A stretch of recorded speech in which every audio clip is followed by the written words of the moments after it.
Guys, so you might be wondering what a free-to-play whale even is, right? Now you might be wondering, how exactly is it? Well, believe it or not, right? Whenever you don't come back to the game for a certain period of time, you can come back and get stuff. Which, of course, then it tries to, push, oh, you should buy this pack. Oh, you should do this. Oh, you should do that, right? A lot of that, right? Now, the trick to being a free-to-play whale, right, is to understand that nothing is free in this game, more or less. You need to be in the mindset of somebody that is basically going to need to nitpick everything. And how do you become a free-to-play whale that way, right? Because what I'm trying to tell you is, in no short order, this is a pay-to-win game, right? So you got to get into the mindset of, all right, what exactly can I do to be a whale without spending a dime? Now, I can kind of give you a nitty-gritty way of getting about this, okay? And here's what I recommend. So, the standard advice for a lot of people is that you can actually set up, go to settings, go to characters, create multiple accounts, right? And put them in the same state. You can only have two in the same state, though, but that wouldn't... It's not like you can't make another email. But the point is that, okay, you can grab all this stuff, but what I tend to do is, like, you'll take advantage of events, is what you end up doing. Now, this sounds really like a really bad idea, what I'm doing right now, right? But I've got 964 of these, and if you think I'm gonna go and start grabbing things like mythic shards, what have you, no, that's not what I'm gonna do. What I'm gonna do, crazy enough, right? Hear me out. I'm actually just gonna get this. And you may be thinking, oh my god, what a waste. Why? Why would you do such a thing? And then you do the same thing here. And then you go over here. And you do the same thing. Why, God? Why? Why? Well, here, I can kind of give you a synopsis of it. But when you're playing free-to-play, the biggest issue a free-to-play is going to have is going to be both the items that you're acquiring, but also resources. Okay? And you can tackle that in two different ways.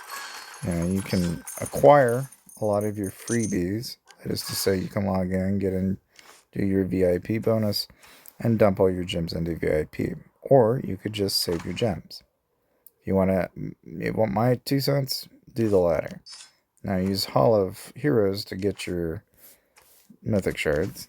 Okay, if you're wondering how did you get all those mythic shards, that's how I got my mythic shards. Okay, and then of course I get all my freebie loot this way. Okay. And once I've got all that, what I do is I'll go out and I will gather. Now, I'm going to start off with some really simple gathering on some level 1s. Okay? Again, only having 3 marches, you're not going to be able to do a whole lot and not going to be able to do it a whole lot fast. Now, you might be wondering where this comes from. And, I mean, it only shows up every once in a blue moon. It's one of those things that where, if you can get the journey back thing, you usually have to be like AFK for quite a while for this to come back. But the main thing is the first thing you do is you want to join an alliance and get in there as soon as you possibly can. And you want to basically take advantage of any or all loot you can get. Yeah, that is to say, you want to join an alliance as soon as possible. So I might just go ahead and join the little misfits. Right, and I'll go ahead and send my helps. And then, as you can tell, I've got alliance coins, so I might as well go ahead and take advantage of getting all of the freebies that I can get in here for the lowest possible discount. No, highest possible discount. As you might imagine, you need to be nitpicky. I like to go after all the 70% ones. I don't bother with the 40s. It's not that the 40s are bad. It's just that we want to nitpick the living heck out of this and then save our stash. Now, for the tech upgrades, you can always hold your thumb on contribute, and you can go ahead and just basically run speed through those. Now, as far as like what you should be doing on a day-to-day, right? course, your march queues are going to be limited. You're not going to have as much options, but you want to take advantage of every single discount that you can get at your disposal. And that is to say that, if the opportunity arises itself and like player survey gives you gems, if you've got a gift code that you can get, which you can go to settings, go to gift code, right? And you can get those from the Discord and so on. You want to take advantage of everything that you can get at your disposal, okay? Because that is ultimately what's going to get you ahead. So, and of course, looking at it from this perspective, whenever you're, going about this game, of course, you want to make sure you're using your 7 day, and you basically want to continuously rack up your gem count this way. I will say that, as far as like alliance mobilization goes, a lot of people are pushy about this, and I for one reason, don't really feel like it's necessary. If anything, what you really ought to do is take advantage of events. That is to say, you save up for certain events and try to rank in them because you're going to get ranking rewards. If you can like rank anywhere between like the top 20, you'll usually get a fairly decent reward back. But even then, let's say your state's really competitive, which most of them are, you should really just aim to get to the target points at the end so you can get the loot and then just be done with it and don't go any further. I mean, a lot of free-to-play players, this is what they do. Now, you might notice that I've got a lot of loot. I mean, I basically got a bunch of freebies, and I didn't spend for any of this, right? And this is the thing about, if you're going to play the game, this is the way you've got to play the game. Now, I, for one, know polishing solution is incredibly valuable. Okay, so we're going to grab polishing solution, because that, to me, I know I can use to get ahead in the game. Now, when it comes to foundry rewards, of course, you have the decision of, do you grab hardened alloy, or do you get polishing solution, or do you get design plans? I'm of the opinion this is the only place where it actually makes sense to get design plans, so we'll pick those up. Okay, now, you might be thinking, okay, well, what's the point of all this? Well, until you get to a certain level and you're, you've got a long ways to go on your furnace level, and so you don't want to get too rushed. You don't want to rush it, right? A lot of people get in the habit of like rushing their furnace level, and you really don't need to. Like, what you want to do is you want to upgrade these buildings that are producing you resources and just kind of slowly but surely work your way up. You don't need to worry about the steel upgrades right away, though. But what I recommend is you just go ahead, you get a building in the queue, and then you just sit back and let the game progress and pick up all those wonderful rewards. The one thing that you definitely want to struggle, like, not through, though, is not getting your construction boosts. And then you want to kind of have a plan. And that is to say, what you want to do is make sure you get the gather heroes out of the gate. Like, I think almost everybody knows this, but maybe you don't. Is you want to make sure you're working on the star level of your blue tier heroes. This is why I didn't really focus too much on the epics. I mean, yes, you can get heroes like Patrick and Jasser upgraded, and you can also do Bati and also Sergey if you want to. But personally, the only one I'm going to invest any amount of time in is actually Jasser and Patrick. Because my benefit to Jasser is actually his research boost, which is what we're going to want. And then the other boon that comes along with that is, of course, if you're doing the blue heroes in particular, then there's also the mining income and the gathering speed that you're going to want from those. Now, you can do Siyun and a lot of the other ones, assuming you're, if you're free to play, you're just going to have to kind of pick your battles and pick one at a time, right? I mean, that's ultimately what it comes down to. But you don't want to waste all of this either. So a lot of time is going to need to be saved, and a lot of those speed ups, XP, and so on, you're going to hang on to a lot of that and wait for events to be able to trigger off all of those things at any given time. Now, as far as Alliance mobilization is concerned, I always prefer doing the quests that require you to train troops, because those are the ones that I feel like are the easiest to achieve. Like, for example, the raise 30,000 power by training prone troops. Those are the easier ones to do. You can also just as easily go ahead and defeat beasts, or do polar tires. Those are relatively easy to achieve. Of course, I always like to make a habit of joining rallies on an 8-hour timer, and I love to do it that way because that's really honestly, if you're trying to be a free to play whale in Whiteout Survival, or really just in general, like if you're just playing this game free to play, these are things that you want to poke around and do. Of course, you want to make a habit of also doing your intel missions. A lot of people like to leave these and they kind of ignore them, but you really shouldn't because you can get almost a vast majority, almost everything in there. Now, you can see obviously in this case, in order to even access it, you need to activate VIP. But in order to have VIP, you've got to have, you got to activate it, which, of course, that's not really an option. So, of course, then you have to get command tactics, and the only way to get command tactics is to go through the grift tree. And this is the reason why I'm going down the grift tree, is just so I can get command tactics, because that's how you get your march queue, which is pretty handy. But again, these are things that you want to do as you progressively work through the game. But if you're ultimately trying to be a free-to-play whale in Whiteout Survival, I really think ultimately comes down to just a lot of saving, right? And I think really the most common free-to-play whale, in a sense, is really the guy that's just played in the early states, like states 1 through 50. It's the guy that's played the game forever and ever and ever and has been on day in, day out, done every Foundry, every Alliance Championship, every Alliance mobilization, and has joined alliances with players that spend. Because ultimately, what you're wanting to do is pretty much milk as many of the Alliance chests that you can acquire, both loot chests and gifts, because that's where a lot of that loot's going to be. Plus, you can also take advantage of whatever events are going on at the time. Like right now, we've got Tundra Adventure. So, I mean, you can always do quests and do such things like that. So, like, we can do a dice roll, and just like that, I got 600 coins. And then with another dice roll, I got another 250 coins.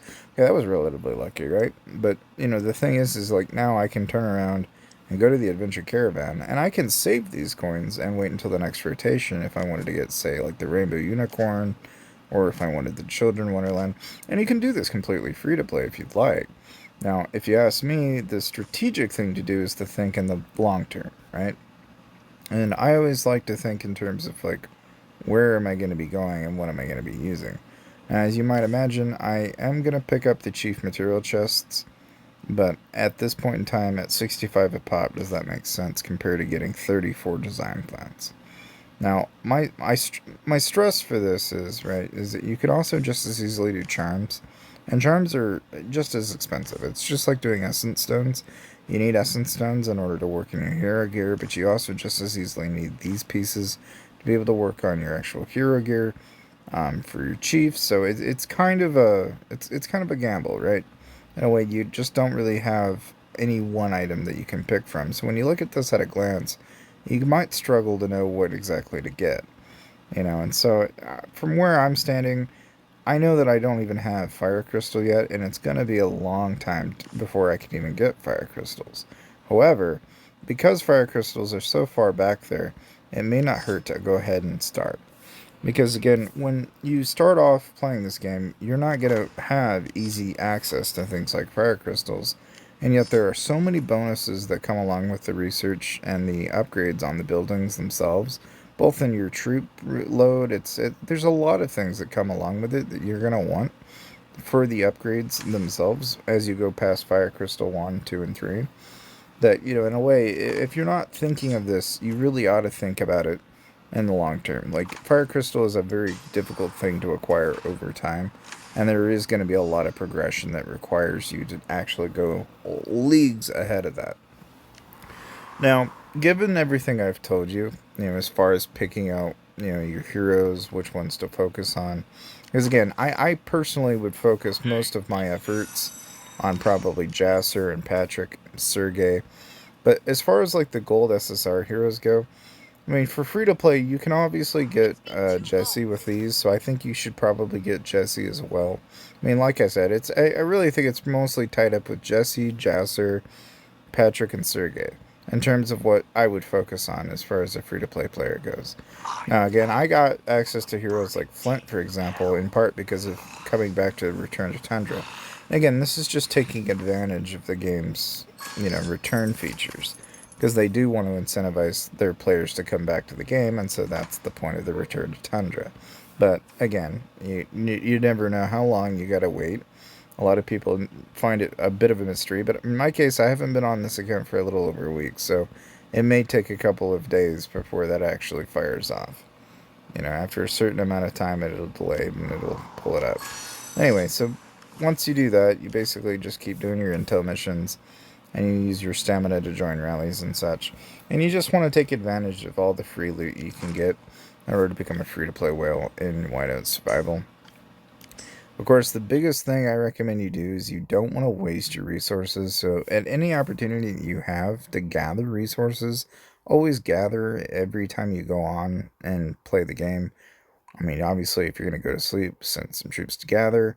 Of course, use your stamina to be able to send rallies because you're going to get both healing speed ups this way, but you're also going to get training speed ups, which will be handy when you're trying to rank in the events.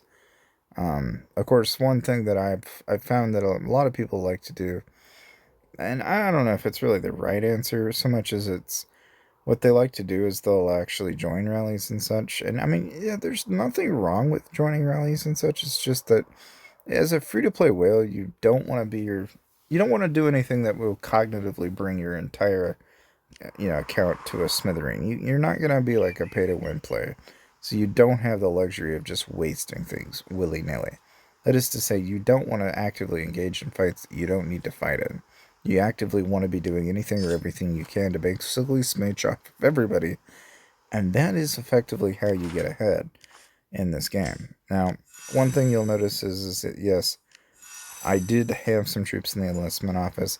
It's really straightforward as far as that is concerned. It's just basically anytime your infirmary is full, all your troops go to the enlistment office. And to get points for that, you just need to gather, and that's really all there is to it.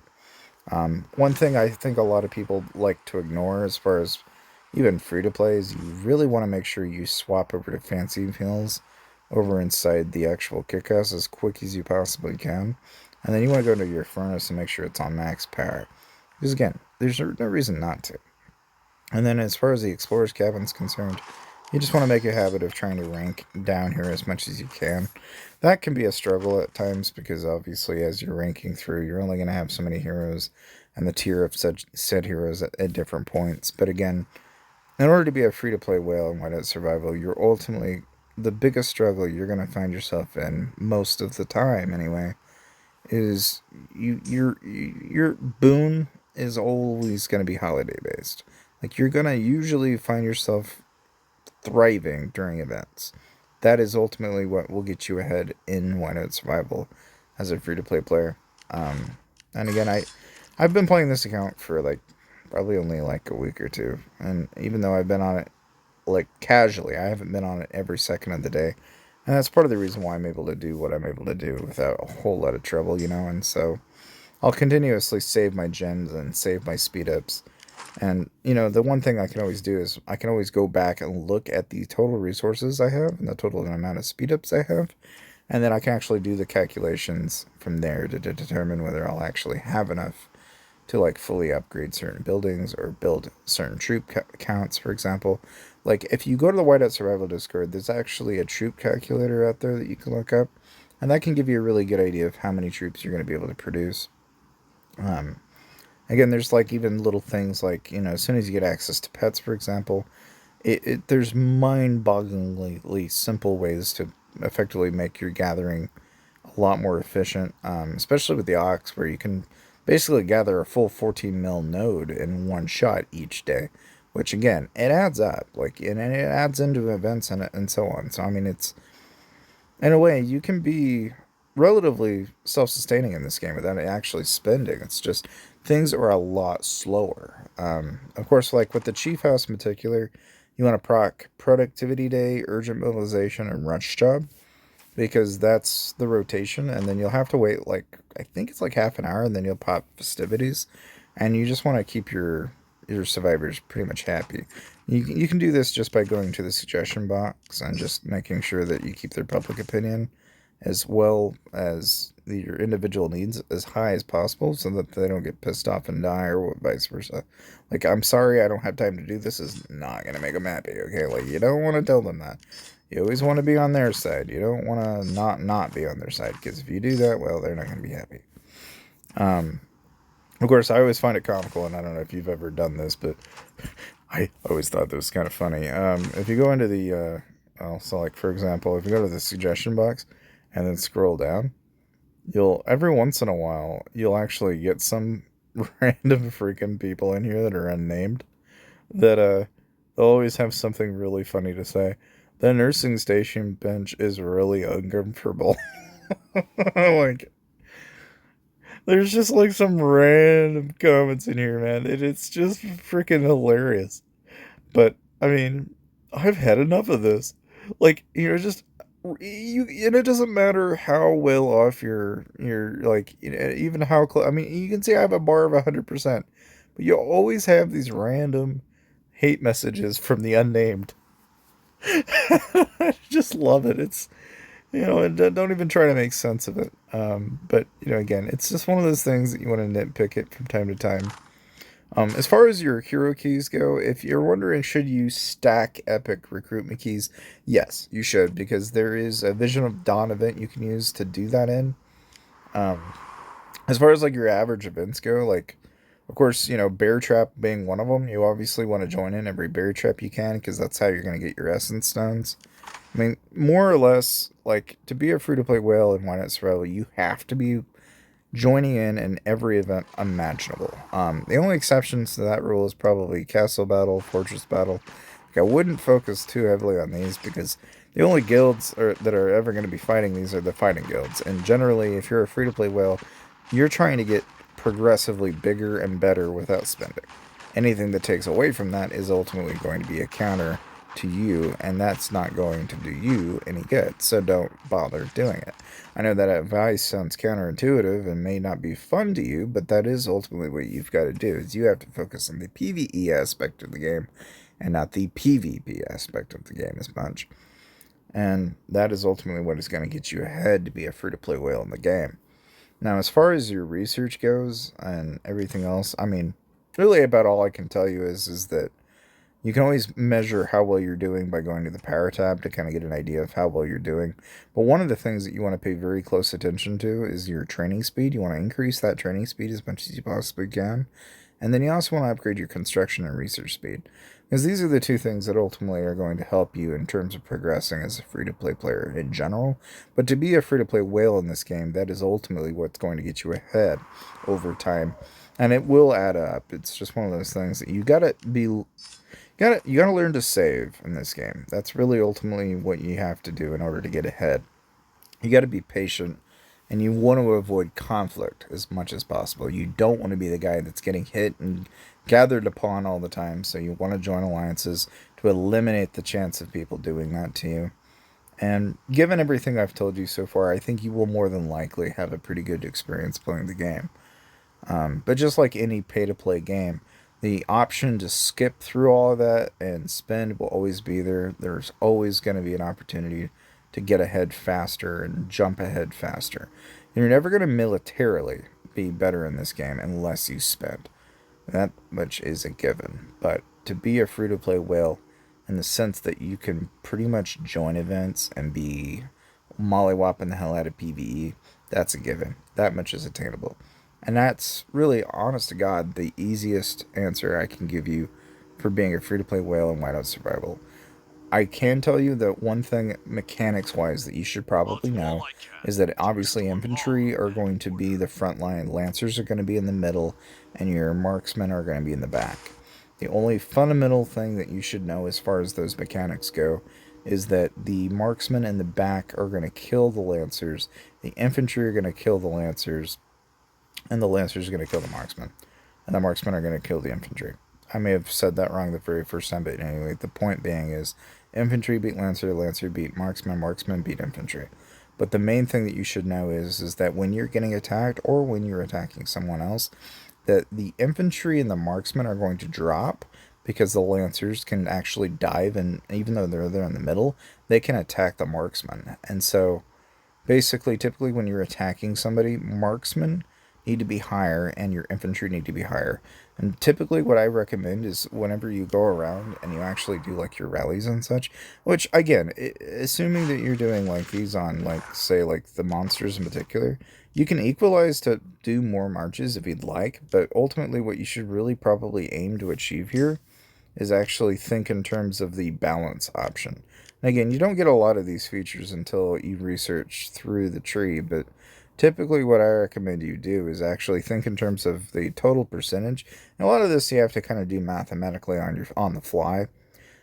It's a given that obviously the highest tier you have possible is the best you can do. So you can obviously promote all your weakest troops to your highest tier possible, so that way you're getting the most for it, right?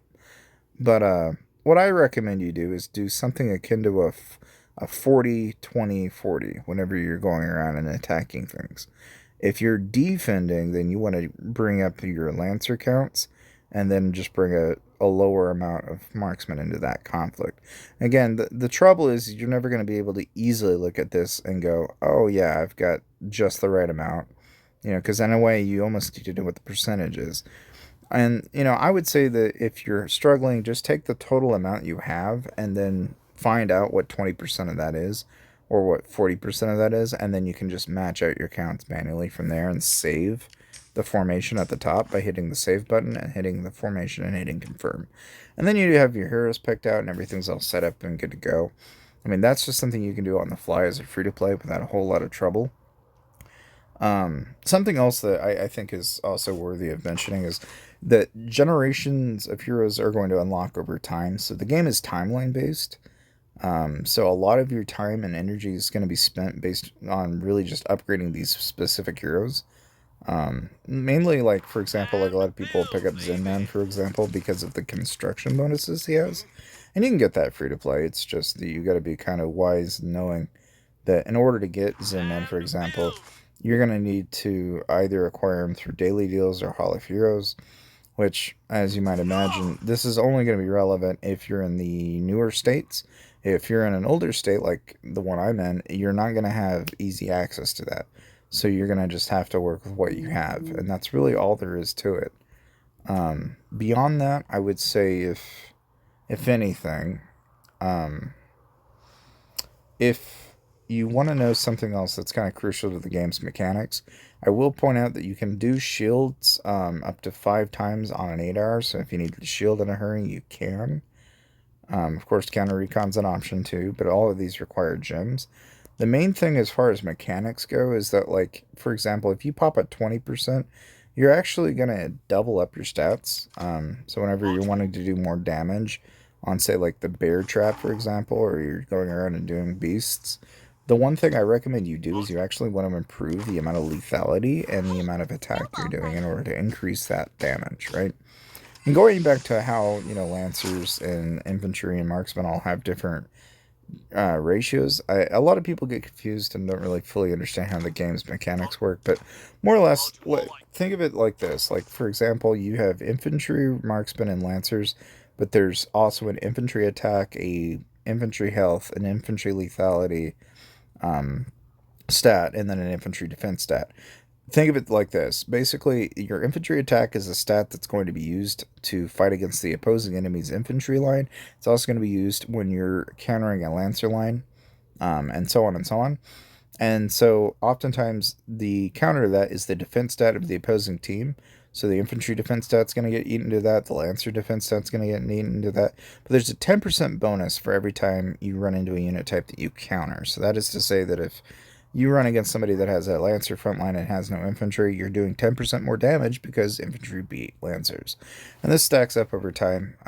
So in a way, you kind of have to think in terms of both what units counter what. And this is why if you ever run into a situation where you have 20% of your army left being infantry, it will dip into your lancers, because once you've run out of that, you actually will struggle to be able to win fights that way. I will point out, though, that if you're struggling as a free-to-play, or even trying to be a free-to-play whale in this game, right, a lot of your woes are going to be really driven by a lack of direction. You really got to be focused in on to the mission of what you're able to do. You're not going to be able to just kind of, say, for example, start doing this SSR and then doing this SSR. You're not going to be able to do a bunch of SSRs, nor are you going to be able to do a bunch of epics. I highly recommend you just pick one or two and stick to those and don't try to get too crazy with it, because being a master of none is not going to give you any advantages. But ultimately, that's my advice for being a free-to-play whale in Whiteout Survival, and hopefully that advice that I've given you gives you kind of a step-by-step way of growing in the game. I will say that you will spend most of your time upgrading your shelters and doing up your production buildings, just so you can level up your furnace up as accordingly. Of course, once you actually get to the beast cage, you want to get the ox almost immediately. I mean, the moment you can get to the ox, your life is going to be so much easier. And of course, you can get the stag, which is it's kind of like a deer, stag, elk, I guess, whatever you want to call it. Basically, what you get from that is you'll get design plans and such. You'll also get charms and charm guides, charm designs, and that such from that. So that'll add up over time. Trying to think what else you can actually do. I guess the only other thing that you could do if you are wanting to be a free-to-play player in this game, and you want to be able to sustain it over a period of time, right, is you want to probably focus heavily on both, being able to get in the right guilds. And again, I think a lot of that just comes down to just going into the world chat and just finding guilds that'll let you in and trying to stick around with them. You want to avoid fights, though. I mean, that's ultimately what I would stress, is you do not want to find yourself on the receiving end of a big fight, because the one thing that can destroy an account like you is getting hit by even a mildly decent pay to win player. Like, you can very easily lose everything in this game, and so it's rather devastating when it does happen, because you're never going to be able to get it back, and that's time that you will lose that you won't get back. But on that note, that's pretty much everything you need to know as far as the game is concerned, and hopefully this was helpful. Leave a like if you'd like, and subscribe if you're into Whiteout Survival, and I'll see you guys next time.